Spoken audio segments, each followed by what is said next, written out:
เด็กเดินกับบ่หาหลับหานอนเด้อเลาะอยู่แต่แถวห้องครัวนี่ละมื้อนี้ก็ได้นะ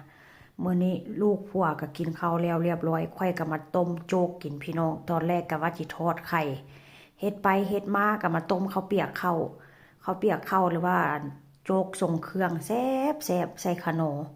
ใส่ขิงแล้วค่อยก็ใส่ไข่นำเด้อไข่นี่ค่อยก็จะใส่2 หน่วยหรือว่า2 ใบแล้วก็ใส่ก้านผักชีหรือว่าก้านหอมป้อมไข่นี่ค่อยก็จะคนแบบว่าให้มันแตกแต่ไข่ขาวเด้อไข่แดงนี่ค่อยก็จะบ่คนพี่น้องก็จะปล่อยแบบนี้เลยจิกินแซ่บๆมื้อนี้ก็โดนเติบแล้วโดนเติบที่ว่าจิบ่ได้กินแบบนี้ว่าซั่นซะบ่ได้กินตั้งแต่ปีกายนี่พี่น้องเอาแน่ๆซะเนาะเกือบครบรอบมาประมาณ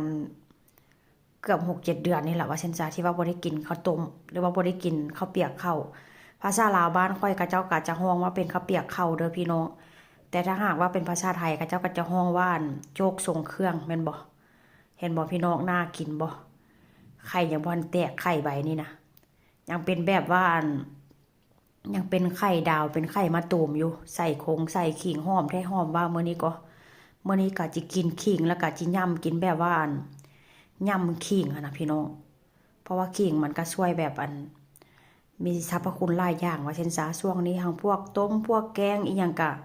จิใส่ขิงแล้วก็จิใส่ก้านหอมป้อมก็เลยว่าก้านผักชีไปนำแล้วก็มื้อนี้ก็บ่ได้ใส่หยังหลายเด้อใส่ขะโหนเกลือก็บ่ได้ใส่เด้ใส่ขะโหนใส่ซีอิ๊วขาวแล้วก็จิกินกับแคบหมูมื้อนี้นะเป็นจังไดพี่น้องหน้าตาสีสันน่ากินบ่ไข่หน่อยนึงหันแตกแล้วแต่ว่าก็บ่เป็นหยังเนาะแตกก็แซ่บคือเก่าหั่นล่ะเห็นบ่ยังอีกหน่วยนึงยังอีกใบนึงที่ว่ายังบ่แตกว่าซั่นซะ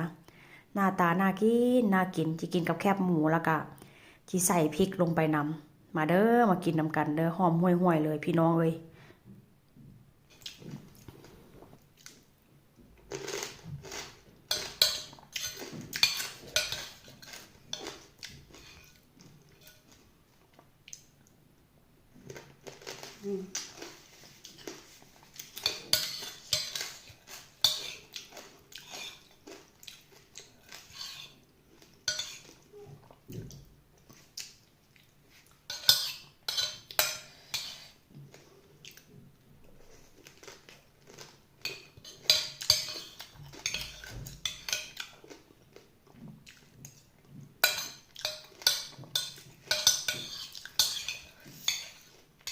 แซ่บขนาดเลย